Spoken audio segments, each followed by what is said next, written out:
Plaisir d'amour ne dure qu'un moment, chagrin d'amour dure toute la vie.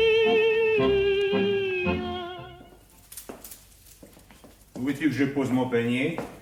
Là? Très bien. Élise m'a dit de te remercier. Tu lui as fait vraiment plaisir en allant cueillir ses champignons. Oh, si ça n'avait pas été pour elle. C'est un travail que j'aime plus trop. Tu me racontes des histoires. Tu es fou des prés et des forêts. C'est vrai. Les champignons, tu les connais mieux que personne. Ouais, mais mes yeux s'en vont. Allons donc. Mais je te regarde, ma grande. Et autour de toi, il y a comme un halo. Tes traits sont un peu flous. Alors tu comprends, pour les champignons, c'est une responsabilité. Ne t'inquiète pas, je les vérifierai un par un. Oh, je peux te faire confiance. T'es aussi savante que moi. Pas tout à fait. Oh, mon courbillon déborde. Léontine, soyez gentille. Faites l'argenterie qui est posée là. Installez-vous sur la table, ça ne me gêne pas. Bon, mais merci pour le verre de vin, Gertrude. Je vais pas dire au revoir à Élise, cela dérangerait. Un jour comme aujourd'hui. Allez, à bientôt, ma grande. Je passerai chez toi un de ces soirs. Allez, au revoir, la demoiselle parisienne. J'espère que vous vous ferez à notre pays. On essaiera. Merci encore.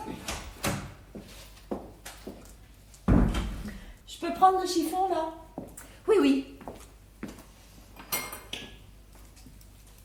Il est vraiment pas frais, le vieux. Si j'étais vous, je me méfierais. De qui parlez-vous? Bah, de l'ancêtre, là. Ferdinand. Vous voulez sans doute dire Monsieur Ferdinand? À votre guise, mademoiselle Gertrude. Bref, envoyer un presque aveugle cueillir les champignons. Remarquez, ça m'est égal, hein. Votre petite sauce ne m'est pas destinée. Je connais Ferdinand depuis plus de 30 ans. Il était un ami de mon père. Il a toujours aimé faire des coquetteries. Il y voit aussi clair que moi. J'ai toute confiance. Je serai cependant fidèle à ma promesse. Je vérifierai.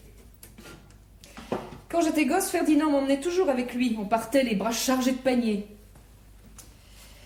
Ah, les brumes des matins d'automne. Les forêts sentaient bon la terre humide. Je me souviens de gros nuages bas poussés par le vent. Quand nous revenions, nous distribuions nos trésors. Personne n'est jamais mort empoisonné, ça je vous le promets, Léontine. Bon, admettons. Enfin, c'est pas la saison. Le printemps a été humide, il faut connaître les bons coins. Les choses de la campagne, pour moi. Je suis née à côté de la gare du Nord. Croyez-moi si vous voulez. J'ai pour ainsi dire jamais pris le train avant de venir ici. Quand même, je me rappelle la fin précipitée d'une cousine de ma mère, une omelette aux champignons et crac. J'en connais qui peuvent entraîner une mort instantanée et sans douleur. D'autres qui provoquent d'horribles souffrances. Vous me faites peur. Rassurez-vous, ceux-ci sont totalement inoffensifs. Si vous en êtes sûr, elle est bien noire cette argenterie. On s'en sert jamais? Rarement. Votre Élise ne reçoit pas? Dites mademoiselle, s'il vous plaît, Léontine. Bah, vous tout à l'heure. Moi, ce n'est pas pareil. Nous avons été élevés ensemble. Nous sommes comme des sœurs. Drôle de sœur. L'une au salon, l'autre à la cuisine. Mon sort ne me déplaît pas. Vous n'avez pas répondu à ma question. Elle ne reçoit jamais la patronne? Sa filleule vient chaque année au moment de Pâques. Ses cousins du Limousin passent ici la semaine de Noël. Le curé déjeune une fois par mois. Il y avait besoin d'une femme de chambre pour ça? Les 2 hommes attachés à la propriété ont été appelés. Je ne peux pas faire le service seul. Remarquez, je me plains pas, hein. Une maison sans patron pour vous faire des propositions malhonnêtes, sans enfants pour saloper les tapis, c'est rare. Je me plais bien ici. Je suis arrivée avant-hier et déjà, je me sens mieux. On respire. Toutes ces forêts. Derrière les peupliers que vous apercevez là-bas, c'est la frontière belge. Je suis désolée, un faux mouvement. Ce n'est rien qu'un verre très ordinaire. Voilà, j'ai fini l'argenterie. Allez la mettre sur la table.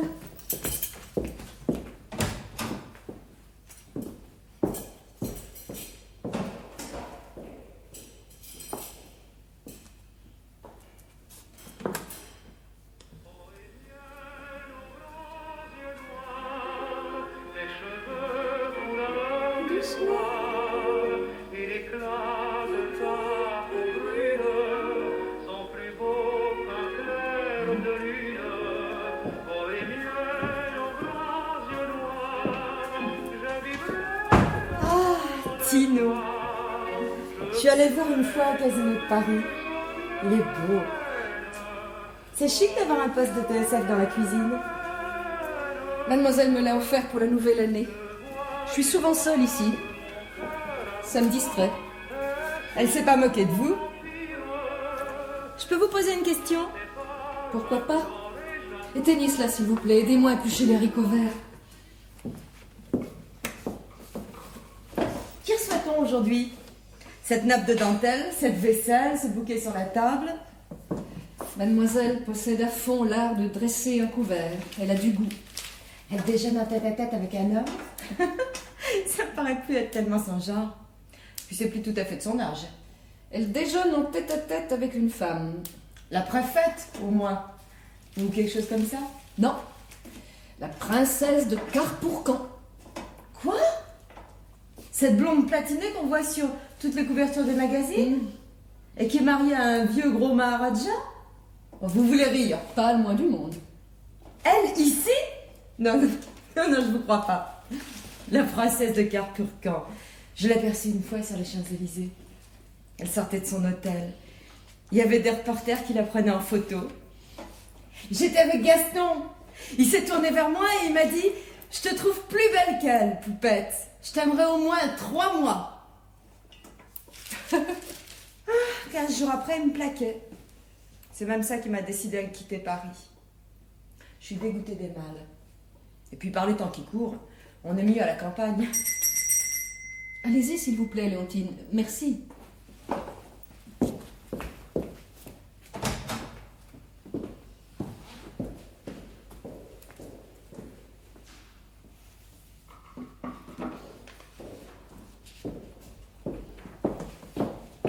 Mademoiselle demande si vous avez pensé à faire rafraîchir le vin blanc. Mais bien sûr. Poussez-vous, Léontine, je vais sortir les filets de sel du courbouillon. Vite, je me brûle. Passez-moi les plats, là. Pourquoi 2? Mademoiselle suit un régime très strict. Elle arrose tout d'un jus de citron. La princesse aura droit à quoi? À des filets de sole, sauce Gertrude, c'est ma spécialité. Béchamel aux champignons, enrichi de crème, dur râpé, 15 minutes au four. J'en fais chaque fois qu'un hôte de marque nous rend visite. Monsieur l'archiprêtre en est fou. Attention à la bouteille du Bordeaux, Léontine, vous avez failli faire un malheur. Elle vient souvent, la princesse? Elle a passé la porte de cette maison pour la dernière fois il y a 20 ans. Oui, je me souviens. C'était le 17 octobre 1920. Quelques jours plus tard, Élise est tombée très gravement malade. C'est moi qui l'ai soignée jour et nuit. Là n'est pas la question. La princesse a fait construire un orphelinat à une 50aine de kilomètres d'ici. Elle assiste ce matin à l'inauguration. C'est la raison de son retour au pays. Vous avez toujours vécu ici? Toujours. Sans jamais avoir envie de voir autre chose? Autre chose, pourquoi? Le décor est pas très gai. Toutes ces maisons en ruine aux alentours. Il y a 20 ans, tout était habité. Ah, ce grouillement dans la cour. Il fallait voir le matin, quand les ouvriers s'en allaient à la forge. L'incendie s'est déclaré sans que l'on sache pourquoi, une nuit d'été. Le père de mademoiselle en est mort de chagrin. C'était lui le patron? Le maître de forge, oui. Il n'y avait plus de travail. Les familles sont parties. Je suis née là-bas, au premier étage. Mon père était contremaître. Je pense souvent à ce temps-là. Mademoiselle aussi. Elle va chaque jour faire une promenade dans les ruines. Quelle idée! Elle recrée les lieux tels qu'ils étaient. Le haut fourneau, son père, les hommes au visage rougi et dehors assemblés devant leur maison, les femmes qui tricotaient en surveillant leurs gosses. Il y avait Adrienne Fouillou, l'épouse d'Ernest, Noël Petitpas, son mari c'était Constantin, la grosse Corisande, veuve de Marcelin, remariée à Ange Mélier, et puis les autres, tous les autres. Que sont devenus les gens de ce temps-là?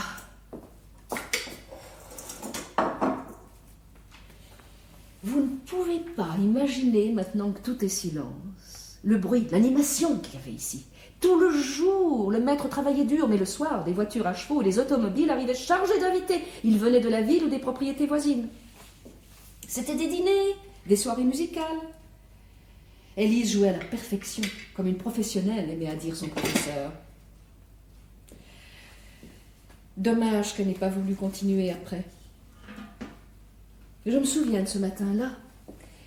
Nous étions toutes les deux au salon.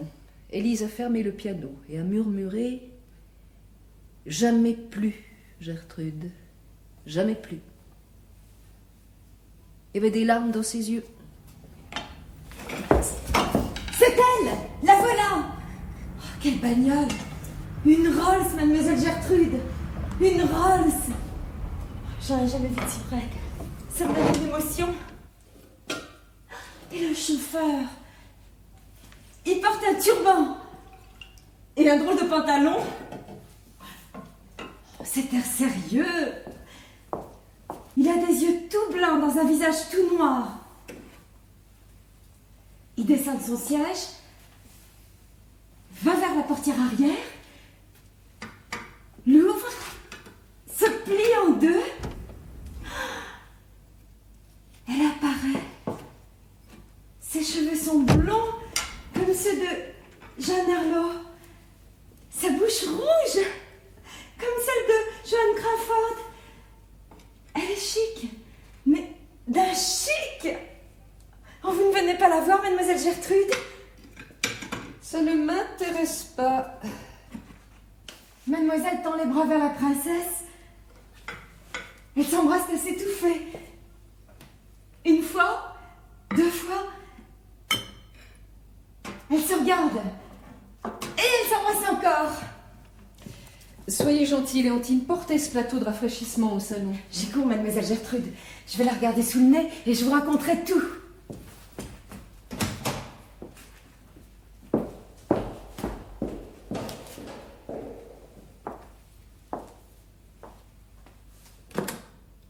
Quelle bonne personne! Elle s'est tout de suite informée de son chauffeur. J'y ai pensé à celui-là. Son couvert est installé sous la table de la lingerie. Il y sera très bien et cela nous évitera sa compagnie. La princesse a bien précisé qu'il ne mangeait que du riz et ne buvait que du thé. Cela simplifiera les choses. Allez le chercher et montrez-lui le chemin.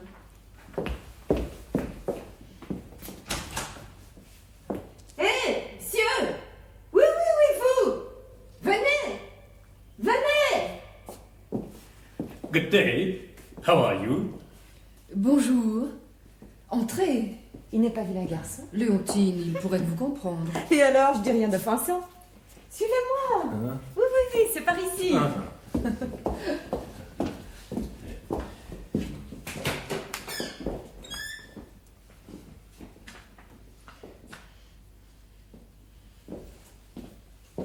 J'ai trouvé des vieux magazines dans le couloir de l'office. Je lui ai donné, il comprendra rien, mais il regardera les images. Bon, j'en reviens à la princesse. Je peux vous décrire sa robe. C'est une sorte de fourreau noir, avec des fronces, un tas de fronces là, sur le côté. Et elle porte des bijoux partout. Autour du cou, des bras, des chevilles. Dès qu'elle remue, ça se met à cliqueter. C'est bien simple. Elle a l'air d'une reine. Ah, des femmes comme ça, on n'en voit qu'au cinéma. Quel chic. Quelle classe. La seule chose qui m'a étonnée, c'est le coup des œillets. En apercevant le bouquet que mademoiselle avait posé sur la commode, la princesse a poussé un cri. Il paraît que la vue d'un œillet peut lui faire piquer une crise de nerfs. Une crise de nerfs? Vraiment? La princesse de Carpourcan faisait moins d'histoire à l'époque où elle s'appelait Antoinette Coquillat. Antoinette Coquillat. Parfaitement, Antoinette Coquillat. Comment savez-vous ça? Nous sommes nés dans la même année. Elle au mois de mai, moi au mois de novembre, dans 2 maisons voisines. Je vous ai montré la mienne. Sur la façade de la sienne grimpe encore une vigne, là. Penchez-vous à la fenêtre. Je vois. Nous avons été élevés ensemble. Le père Coquillat, un très brave homme, était chargé du ménage des ateliers et de certains gros travaux. Sa fille avait un peu honte de lui. Elle passait sa vie à lui dire « Tais-toi, tu ne sais pas ». Si bien qu'il n'osait plus rien faire et promenait partout un air égaré et malheureux. Très jeune, Antoinette savait déjà parfaitement parfaitement où elle voulait en venir. Je me souviens de certaines confidences. Je ne resterai pas au pays, Gertrude. Je suis décidée à employer n'importe quel moyen pour avoir une autre existence. Elle l'a eu. Puisque vous la connaissez si bien, vous irez lui dire bonjour au moins. Sûrement pas. Vous êtes fâché? C'est pas le mot. Le repas du chauffeur est prêt. Soyez gentil de le lui porter.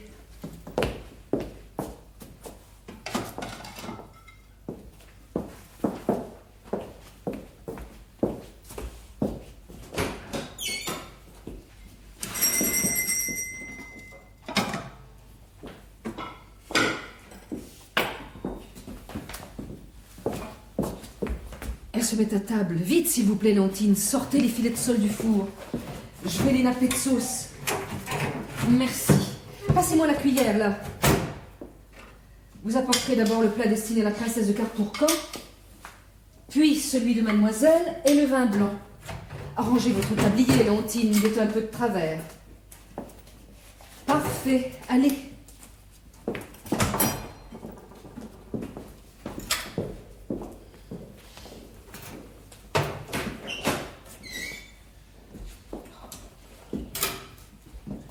Please, I'm very sorry. Could you give me a little water? Quoi? A little water, please. Je ne sais pas ce que c'est, je suis désolée. Servez-vous, prenez tout ce que vous voulez. Ça? No, just a little water. This. Bon. Qu'est-ce qu'il voulait? Un peu d'eau.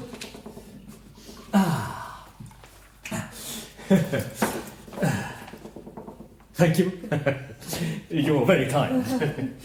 Thank you so much. Thank you. La princesse s'est écriée en apercevant vos filets de sole que c'est joli et que ça doit être bon. Vous êtes contente? Son opinion m'est tout à fait indifférente. Deuxième service, mademoiselle Élise, et le vin.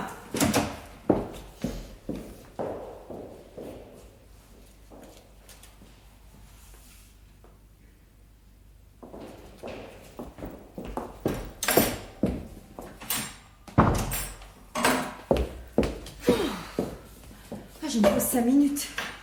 Mademoiselle a dit qu'elle sonnerait quand elle aurait de nouveau besoin de moi. Elles sont drôles toutes les deux. Chacune de leurs phrases commence par « Te souviens-tu? Te souviens-tu de la sœur Radgonde au couvent ?» Elle avait de bien jolies moustaches.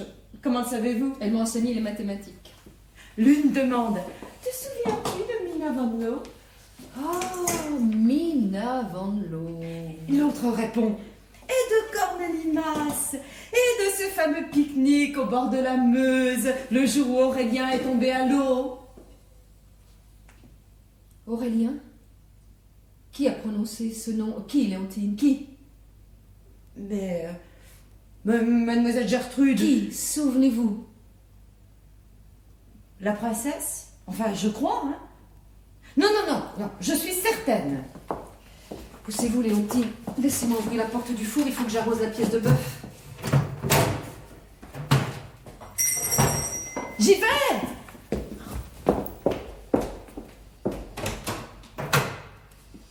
Ah, la garce.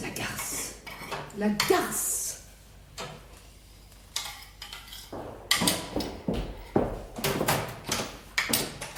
Mademoiselle demande son médicament. Où est-il?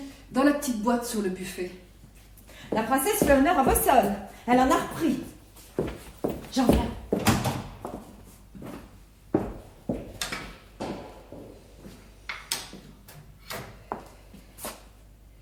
Aurélien.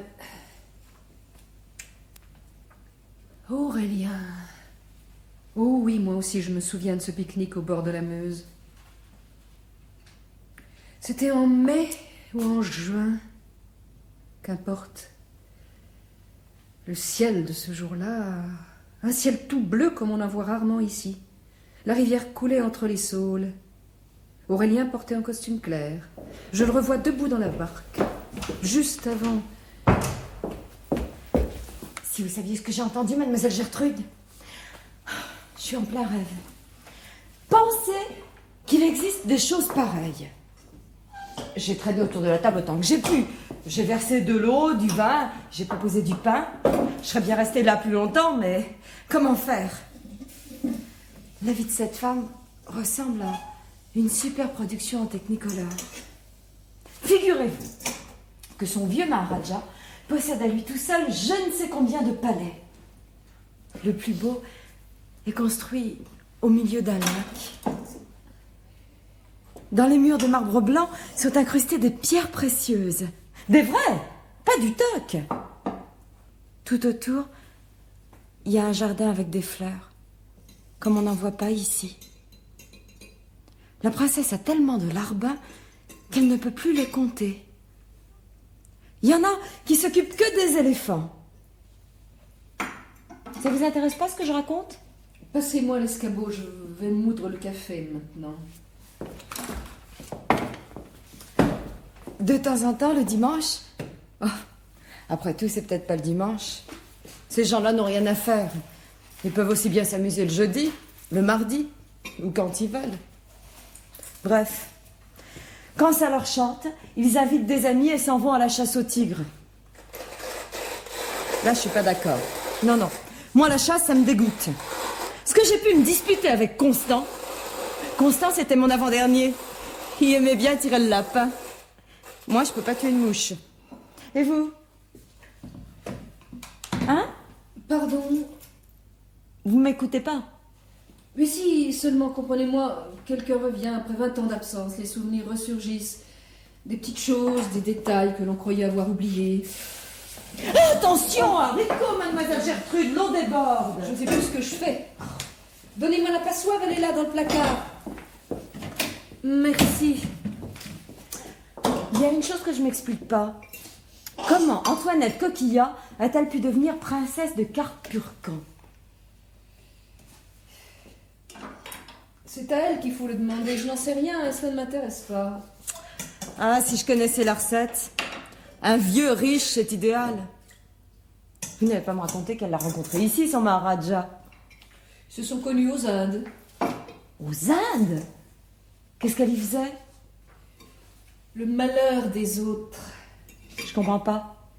Il n'y a rien à comprendre. Soyez gentils, secouez la salade.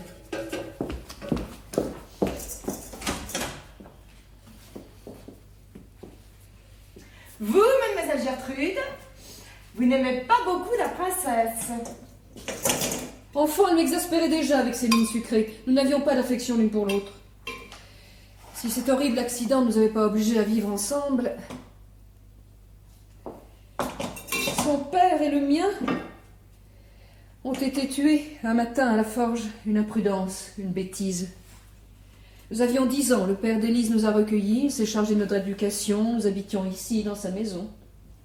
Quand il nous présentait à des amis, il disait « Voici mes filles ». Nous étions dans la même classe au couvent, Élise, Antoinette et moi. Nous passions ensemble le mois d'été au Touquet. Nous partagions les mêmes camarades.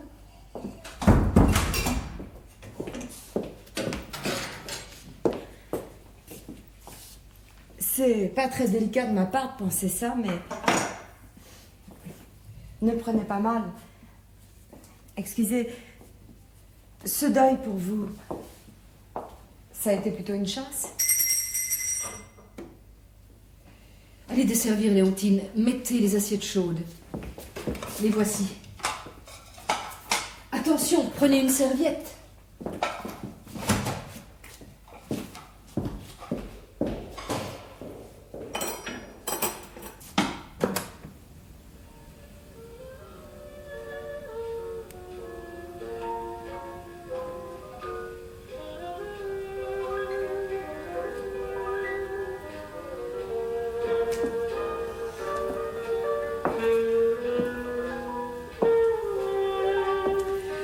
Le Touquet, juillet 1920. Nous sommes assises, Élise, Antoinette et moi, au bar du Grand Hôtel. Nous portons toutes les trois des jupes plissées blanches, sur lesquelles joue la lumière dorée d'une lampe coiffée d'un abat-jour de taffetas. Je tourne la tête. La haute silhouette d'Aurélien se découpe dans l'embrasure de la porte. Mon cœur bat la chamade. Aurélien avance parmi les tables. Je remarque que les doigts d'Élise se crispent un peu sur un mouchoir de linon. Aurélien se penche vers nous. Il sourit. Sa voix... Je m'ennuyais de vous. La vie au village est insupportable quand vous êtes absente. J'avais besoin et envie de vous voir. Je suis monté dans mon automobile. Me voilà. Je pense... C'est Élise qu'il va inviter à danser. Mais il me tend la main. Me feras-tu l'honneur, mademoiselle Gertrude?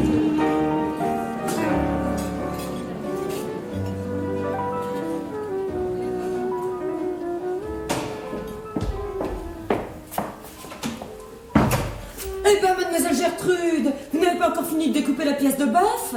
Les assiettes vont refroidir. Je perds la tête, vraiment, je perds la tête. Je me dépêche, aidez-moi. Versez les haricots verts dans ce plat. Ajoutez un beau morceau de beurre. Jammu? S'il vous plaît, merci Léontine. Tout se passe bien à la salle à manger? Encore mieux que ça. La princesse a avalé la totalité de vos filets de sole. Elle a un appétit, cette femme. Oui, c'est un détail dont je garde le souvenir. Le nombre d'indigestions dont elle a pu souffrir. C'est prêt. Vous pouvez y aller, Léontine.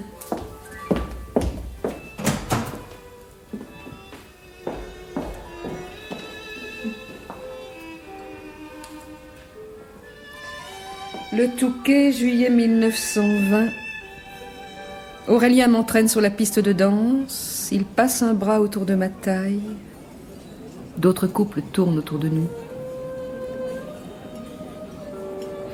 Un monstrueux lustre habillé de perles de cristal jette des éclats de lumière sur les dorures des murs du grand hôtel. Élise et Antoinette nous regardent de loin.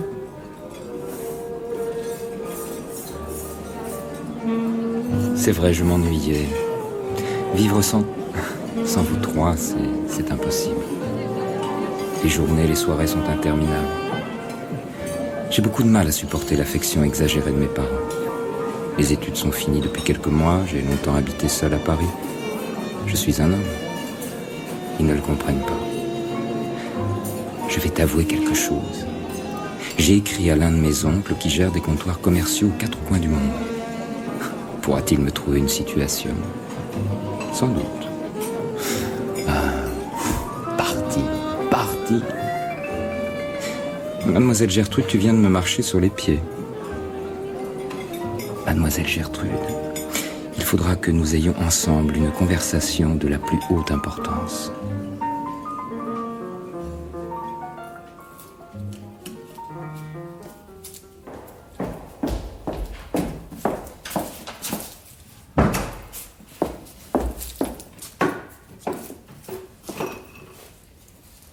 Que se passe-t-il?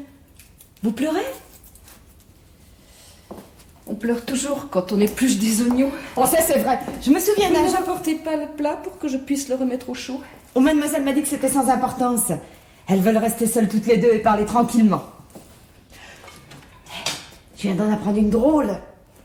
La princesse, le vieux Maharaja, c'est son second mari. Je sais. Le premier est mort. Il s'est suicidé à Pondichéry le 19 juillet 1923. Il allait avoir 27 ans. Suicidé? À 27 ans? C'est un fou. Non, un malheureux. Vous le connaissiez? Oui. Il était d'ici? Il était d'ici. Beau? Charmant. Riche? Sans cette qualité essentielle, Antoinette ne l'aurait pas épousé. Je suis fatiguée, je vais me faire un peu réchauffer du café. En voulez-vous? Oh, volontiers.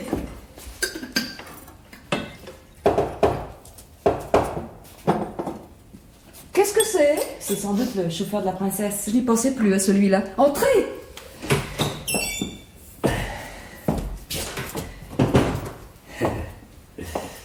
Café? Oh, thank you very much. I never drink coffee, only tea. You're very kind indeed. Thank you. I'm going to my car. I never leave my car. I like it. I wash it, I polish it, I caress it, and sometimes I seek it. Thank you. Thank you again. Oh. Oh, mais... C'est bien des courbettes pour une malheureuse assiette de riz. Où va-t-il? Je suppose qu'il retourne à sa voiture. Ah, le soleil se montre. Comme ça semble bon.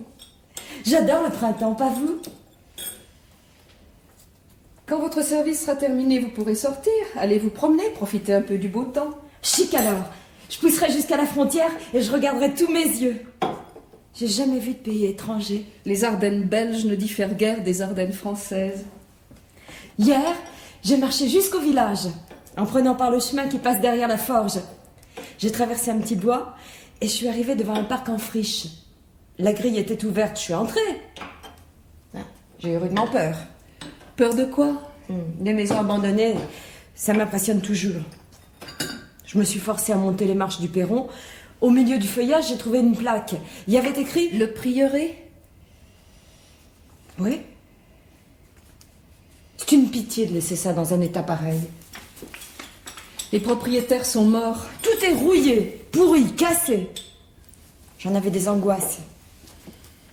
Et pourtant, c'était bien joli. Le soleil se faisait la malle derrière les grands arbres. Ce fatras de ronces. Ces statues cassées. Ce tennis abandonné. J'y ai joué autrefois. Vous jouiez au tennis? Oui. Bien? Il paraît. Je comprends rien. Vraiment rien. À quoi? À tout ça. Il n'y a rien à comprendre. Je vous ai déjà expliqué. Élise, Antoinette et moi, nous avons été élevés comme des sœurs. Nous faisions nos études ensemble, nous partagions le même professeur de dessin, de piano, de tennis. On nous invitait toutes les trois dans les maisons amies. Ah, le prieuré, dans ces années-là. Imaginez derrière la grille que vous avez poussé une longue pelouse piquée de fleurs. Tout au bout se dressait une maison en pierre blonde, abritée par des arbres plus que centenaires. Dans les salons, dans les couloirs traînaient des parfums de confiture, de pâtisserie, car la mère d'Aurélien, folle de sucreries, passait une partie de son temps dans la cuisine. Elle inventait des entremets exquis dont elle bourrait les camarades de son garçon. C'était une petite dame vive, toujours affolée, que la mort d'un fils aîné avait plongée dans un état de désarroi qu'elle faisait partager à son mari. On craignait tout dans cet endroit. Tout, non, je m'exprime mal. Tout ce qui pouvait porter préjudice à Aurélien. Vous l'avez connu, celui-là? Si j'ai connu Aurélien. Enfant, nous étions inséparables. Il me préférait à Élise et à Antoinette. Plus tard, lorsqu'il est revenu au pays, ses études terminées, nous nous rencontrions chaque jour. Il venait ici le plus souvent possible. L'atmosphère chez lui semblait un peu triste. Je ne me permettrai pas de juger des parents qui l'aimaient si profondément, mais ils l'ont lassé avec leur inquiétude constante, leur trop affectueuse sollicitude. Aurélien rêvait de départ et de liberté. Il ressemblait à quoi? C'était un grand garçon brun aux yeux bleus. Il aimait la poésie et la lisait fort bien. Et toutes les rosières du département en avaient le cœur retourné. C'est un peu cela. Je vous parie qu'on voulait le marier à mademoiselle. Les parents y pensaient. Elle était amoureuse? Rien ne le laissait supposer. Élise a toujours été un modèle de discrétion. Et lui, il aimait? Non. Il en préfère une autre? Oui. Je sais qui. Ça m'étonnerait. La princesse Antoinette Coquillat, quoi. Vous vous trompez. Celle qu'il aimait avait du cœur et lui rendait son amour. Oh oui, intensément. Ils se sont mariés et eurent beaucoup d'enfants. Non, Léontine, ils ne se sont pas mariés. Quelle heure est-il? Bientôt 2 heures. Je vais essayer d'avoir les informations.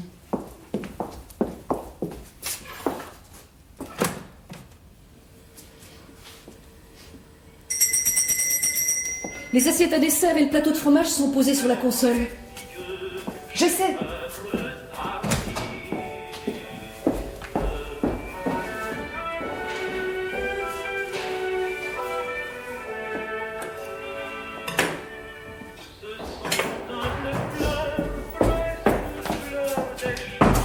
Oh, vraiment, je vais être surprise en surprise.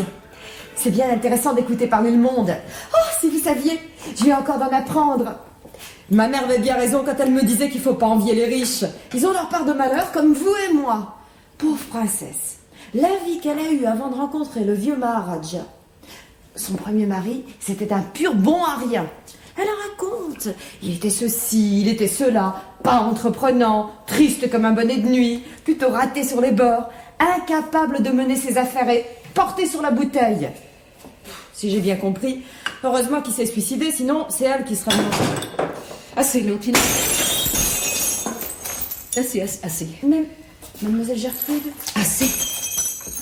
ce beau compotier de cristal, qu'est-ce qu'elle va dire, mademoiselle? Elle me pardonnera, rien, elle me pardonnera. Quand je pense que cette garce ose, c'est elle qui l'a tué. La princesse? Oh, mademoiselle Gertrude. Elle l'a rendu si malheureux qu'à la fin, je le sais, j'en ai la preuve, il m'a écrit pour essayer de s'expliquer. Il était si faible, que pouvait-il faire en face d'elle, vous comprenez? Non, vraiment pas. Et mademoiselle? Que fait mademoiselle? Rien. Elle écoute, les yeux à moitié fermés, les mains joignent sur la nappe. Elle fait un peu peur. C'est à peine si elle respire. Oui, elle est ainsi, dans les moments d'émotion intense, son visage devient un visage de marbre. Elle semble ne rien entendre, ne rien ressentir. Et pourtant... Autrefois, je vous parle de ça il y a plus de 20 ans, elle était presque jolie, avec ses cheveux trop blonds, ses yeux trop bleus, ses traits trop fins. Mais sa timidité la rendait à peu près invisible.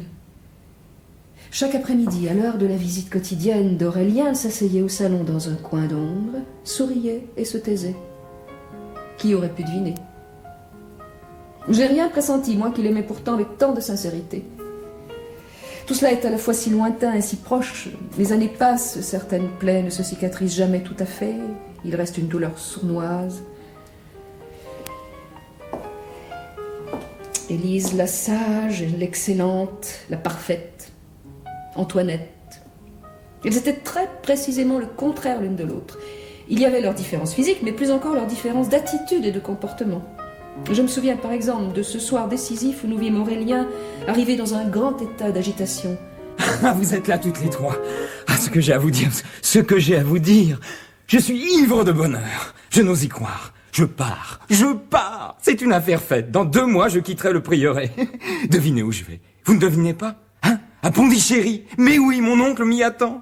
Il m'apprendra le métier quand j'en saurai assez pour le remplacer. Il reviendra en France et me laissera ses teintureries d'indigo et sa fabrique de toiles de coton. Ah, si vous saviez tout ce qu'il me raconte sur sa belle maison située dans la ville blanche et sur les fêtes organisées par le gouverneur général. Mon oncle est reçu à la cour impériale. Je le serai aussi. Voilà mon rêve réalisé. Partir. Antoinette aussi ne pensait qu'à cela. Les Indes. Les Indes. Élise écoutait totalement immobile, le visage inexpressif. Je l'observais en me demandant s'il avait entendu les paroles d'Aurélien.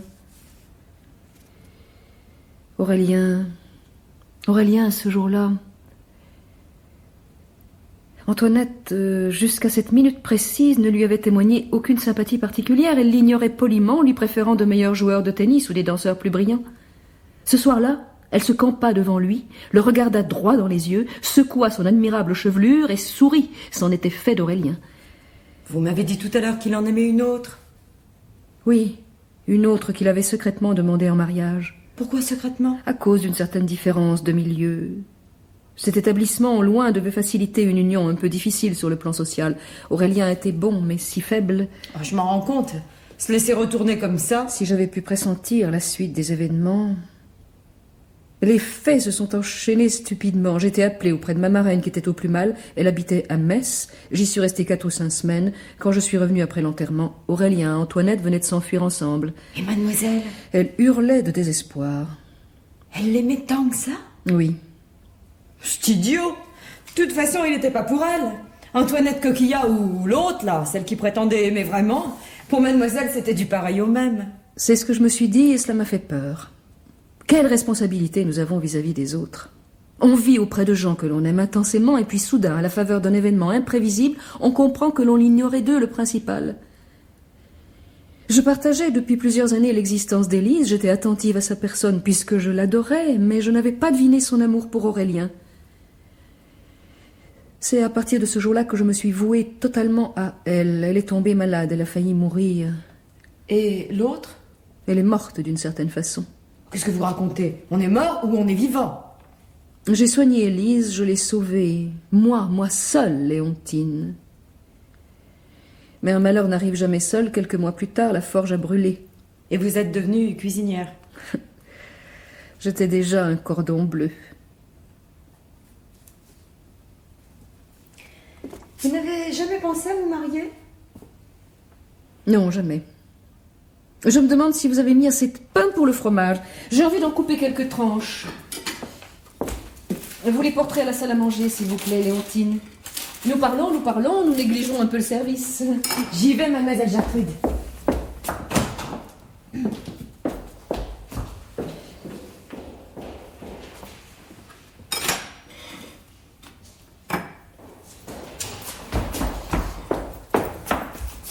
Vite, vite, mademoiselle Gertrude, vite! Que se passe-t-il? Donnez-moi de l'eau vinaigrée. La princesse a un malaise, elle est étendue sur le divan, toute pâle. Ce ne sera rien, je vous l'ai dit tout à l'heure, elle mange trop. Enfant, elle était déjà sujette au malaise digestif. Prenez cette cuvette. Voilà la serviette. J'ai bien l'impression de vos œufs à la nage. C'est sans importance, nous les mangerons ensemble ce soir. Dépêchez-vous. Oui, oui, oui.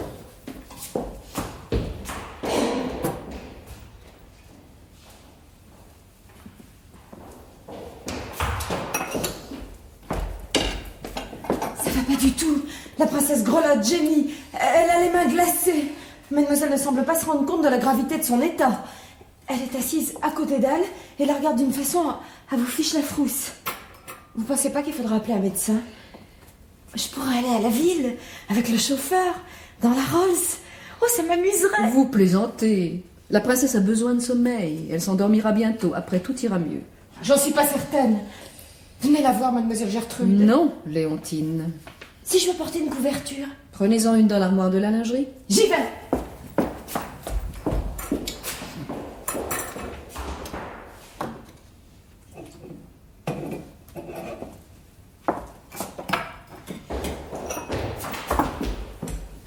Mademoiselle Gertrude, Quoi encore? il faut que vous veniez.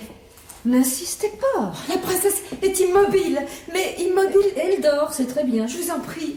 Cela suffit. Mademoiselle veille sur la princesse, j'en ai pas à m'en mêler. Mais je vous le répète, elle ne se rend compte de rien. Mademoiselle sourit, c'est vraiment le moment. Eh bien, laissez-la sourire. Voyez comme il fait beau maintenant. Vous vouliez sortir, profitez-en. Le service est terminé, je vous accorde votre après-midi. C'est peut-être pas très prudent. Si vous aviez besoin de moi... Nous n'aurons pas besoin de vous. J'ai vu 20 fois Antoinette s'évanouir à la fin d'un repas. Tout cela n'est rien. Bon. Alors, je vais me promener jusqu'à la frontière pour savoir un peu à quoi ressemble la Belgique. Prenez un gilet, il y a du vent. J'allais oublier. Mademoiselle m'a chargée de vous féliciter. Elle m'a dit, transmettez mes remerciements à Gertrude. Son repas était parfait, exactement, répétez-lui fidèlement mes paroles, exactement ce que je souhaitais. Élise est satisfaite, je suis donc comblée. Avant de partir, passez-moi s'il vous plaît le gros cahier qui est posé sur le buffet. J'ai l'habitude, lorsque nous avons des invités, de noter les détails du menu.